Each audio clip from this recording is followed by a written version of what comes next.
گمراہیوں کی بھی نشاندہی کی ہے۔ رسول اللہ نے ارشاد فرمایا کہ دنیا سے علم اٹھ جائے گا، جہالت عام ہو جائے گی، شراب کا بکثرت استعمال ہوگا اور کھلم کھلا زنا ہوگا۔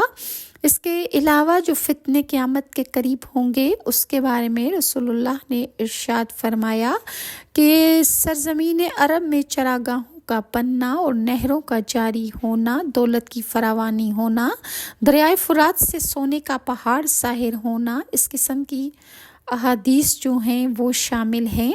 اور رسول اللہ صلی اللہ علیہ وآلہ وسلم نے مزید فتنوں کی طرف اشارہ کیا کہ میں آنے والے فتنوں کو تمہارے گھروں میں بارش کے قطروں کی طرح گرتا دیکھ رہا ہوں۔